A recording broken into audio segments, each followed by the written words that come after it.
I never thought I'd be writing something like this, but here I am, laying it all out because I need to get it off my chest. My name's Jason, and I was married to Emily for about 3 years. We met in college, and honestly, everything seemed perfect at first. She was gorgeous, witty, and seemed so into me. We had plans, big ones. Wedding, house, maybe even kids someday. It felt like I had finally found the one. But looking back now, there were little signs, small cracks in the surface I didn't pay attention to.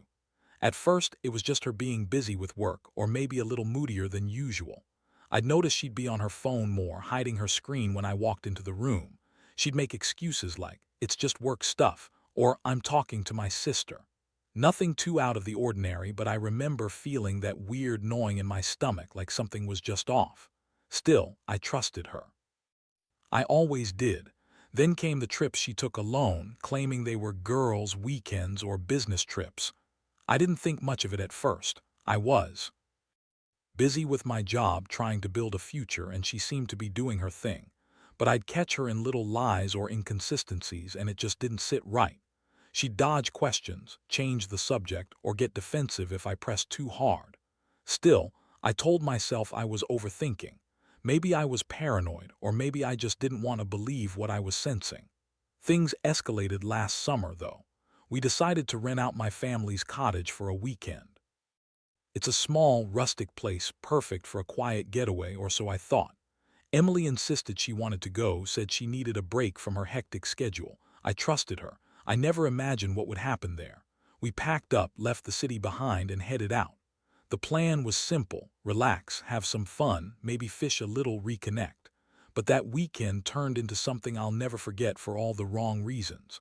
The first real sign was her phone. She was acting weird about it. Whenever I looked at her screen, she'd quickly hide it or turn her face away. That's pretty common these days, I guess, but with her, it felt different. Like she had something to hide better than just some secret texts. Then she started getting calls late at night. I'd hear her whispering on the porch, and I'd catch her sneaking out of the cottage to take the calls. That's when I decided to follow her one evening. I was just going to make sure she was okay, but what I saw, I can't even describe how much it shattered me. I waited until she went out to grab some water, acting like I was just checking on her, but instead I followed her down the dirt path behind the cottage. She was wearing that tight shirt and those leggings she always loved to wear when she thought no one was looking. I stayed far enough behind, but close enough to see. She slipped into the woods, and I followed her into the shadows. What I saw next ripped me apart. There was Kyle, my best friend, waiting for her. They kissed like it was nothing, like they had no shame. His hands were all over her, and she was giggling and touching him as if it was just another fun summer fling. My stomach dropped. I felt like the ground had opened beneath my feet. I couldn't believe it. Kyle, my best friend, the guy I've trusted with everything, was cheating with my wife. I stood there frozen, watching them for what felt like forever. She was laughing, acting all innocent and sweet when she came back to the cottage earlier that day, and I thought she was just tired or stressed. Turns out, she was lying to my face all along. How many times had she been with him? How long had this been going on? All the little signs suddenly made sense. The secret calls, the disappearing acts, the weird attitude when I got close to her phone. I felt sick, angry, and utterly betrayed.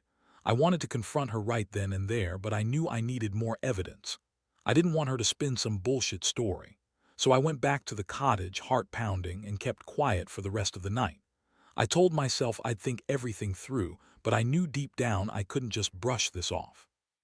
That was the moment I realized my wife, my partner, was lying to my face about everything, including being pregnant with Kyle's child. The thought alone makes me want to scream. How could she do this? How could she lie about something so serious?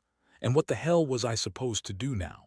The next morning, I woke up feeling like I'd been hit by a train. The adrenaline from last night's discovery hadn't worn off, and I was stuck in this horrible limbo of shock, rage, and confusion. I kept replaying that moment in my head, her kissing Kyle in the woods, the way she laughed as if she was just having a good time, not betraying her husband and her best friend all at once. I kept thinking about all the times she'd told me she loved me, how she'd promised forever. Meanwhile, she was out there cheating, lying, and probably doing who knows what else behind my back. I knew I couldn't stay silent. I had to confront her. I needed the truth, or at least some version of it, because I was already pretty sure I knew the answer. I waited until she was in the kitchen, pretending to be all innocent, playing it like she had no clue. I just looked at her and said, "Emily, what the hell is going on? Did you really sleep with Kyle?" Her face went pale for a split second, then she threw her head back with a laugh that made my blood boil.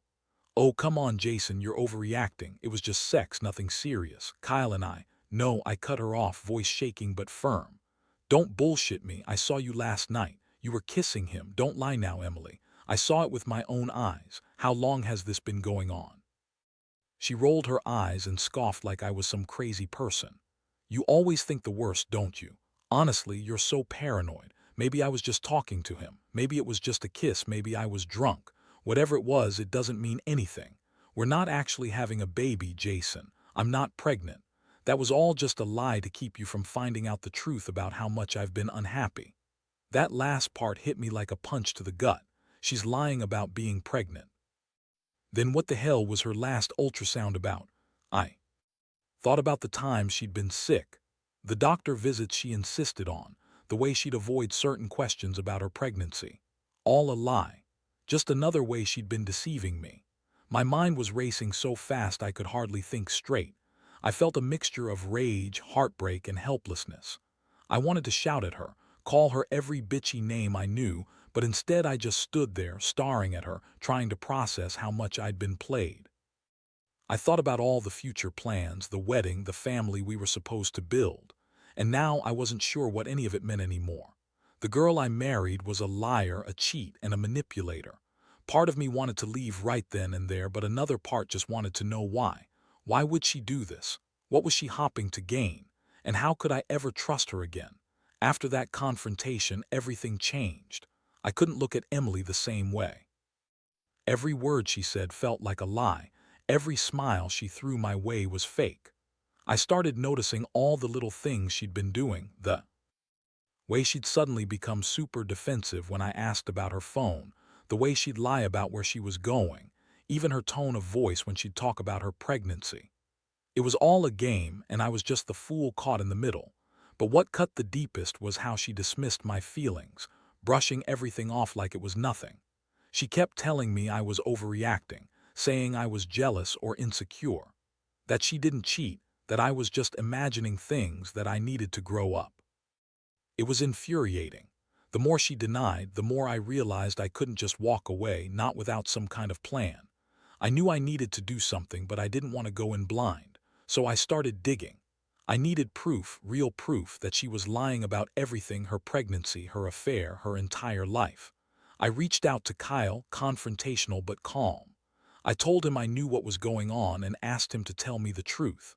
Surprisingly, he didn't deny it. He apologized, said they'd been seeing each other for months, that he knew she was lying about the pregnancy too. Hearing that, I felt my stomach drop even further. It was worse than I thought. My best friend had betrayed me, and my wife was a liar of epic proportions. Now I had what I needed: evidence. Texts, pictures, confessions. The next step: revenge. Not just walking away, but making sure she paid for what she'd done, for lying, cheating, for betraying everything we had. I wasn't going to let her win by walking out quietly. I wanted her to feel the pain she'd caused, to see how deeply she'd hurt me. But I also knew I had to be smart about it. This wasn't just about anger anymore. It was about justice, about making her realize what she lost. So I started planning. I kept my cool, stayed silent around her, act like everything was normal while I meticulously gathered all the evidence I could find. I wanted her to think I was still naive, still stupid enough to trust her. That was the key. Make her let her guard down, then hit her where it hurts. I knew I had to be careful, though. I didn't want her to spin some story that I was the crazy one. I had to be precise, methodical, because once I revealed everything, there was no going back. And honestly, part of me was already preparing for the fallout, whether she stayed, left, or whatever. Whatever it took, I was going to make her regret this. She lied, she cheated, and I was about to make sure she paid the price. The days that followed were a blur of planning and holding back my rage. I knew I couldn't just confront her outright, not yet. I had to be ready, had to have everything in place so she couldn't gaslight her way out of it. I kept my facade normal, even friendly, while secretly compiling more evidence. Phone calls, texts, random checks on her social media, all of it pointed to Kyle and Emily's secret affair. The proof was piling up, and I felt a strange mixture of relief and disgust. Relief because I finally knew the truth. Disgust because I was still living in this nightmare, pretending everything was okay. One night I finally decided to confront her. I sat her down, looked her in the eyes, and dropped the bomb.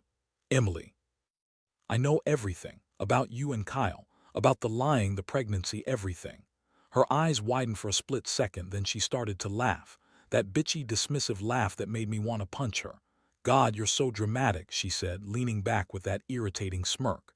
You really think I'd cheat on you with Kyle? That's just crazy. You're paranoid, Jason. You always were. I didn't flinch. I pulled out my phone and showed her the messages, the pictures, the proof I had collected. She looked stunned, then furious. Her face twisted with anger and she started yelling, calling me crazy, possessive, jealous. She kept insisting I was making it all up, but I knew better now. I knew she was trying to spin her way out to convince herself she was innocent, but I wasn't buying it anymore. What I didn't expect was her next move, her suddenly turning cold, her eyes narrowing. She looked at me and sneered, "You think you can just ruin my life? You're deluded. I don't love you anymore, Jason. I don't even want to be married to you. I've been planning to leave for months anyway. And that kid, it's not yours, it's Kyle's. I lied about the pregnancy because I wanted to keep you around longer, but honestly, I was done with this whole fake marriage the moment I started seeing Kyle. That was the moment I realized she'd been lying about everything, the pregnancy, her feelings, her entire life. She'd been using me, playing me for a fool. And that's when I knew I had to finally make a decision. I could fight, I could try to salvage what little was left, or I could walk away for good. I was tired of the lies, tired of feeling like I was living in some twisted nightmare. I looked at her, saw her bitchy smirk, and decided I'd had enough. No more games. No more pretending she was innocent. It was time to end this, whatever that looked like. The day I told her I was leaving, she didn't even blink. Just looked at me with that bitchy smile like she thought she was winning. I packed my things slowly, not because I wanted to prolong the pain, but because I needed to make sure I was doing this for myself. Every item I took was a small victory, proof that I was taking back control. As I loaded the last box into my car, she stood in the doorway, still acting like she was the victim. "You're making a huge mistake, Jason," she spat. "You're just mad because I don't want your boring ass anymore. Kyle's better than you could ever be. You'll see. I'll be happier without you." I looked at her, feeling a strange mix of pity and disdain. There was no more anger left, just a profound sense of relief that I was finally free from the lies, the manipulation, the betrayal. I knew she was lying to herself just as much as she lied to me. That she'd regret this, maybe not today, but someday. Somehow, she'd realize that her selfishness had destroyed whatever little life we had left. As I drove away from the cottage, I felt the weight lift, replaced with a bitter clarity. I'd lost my wife, my best friend, and a piece of my own trust, but I'd gained something else, the truth. And with that truth, I knew I could start healing, rebuild my life, and maybe, just maybe, find someone who wouldn't lie and cheat their way into destroying everything I cared about. Looking back now, I realize I learned a lot from this nightmare. Trust is fragile, and once broken, it's almost impossible to fix. But I also learned that sometimes the only way to move forward is to face the truth head-on, no matter how painful it is. Because in the end, no lie is worth losing yourself over. And that's what I'll carry with me, knowing I'll never let someone betray me like that again.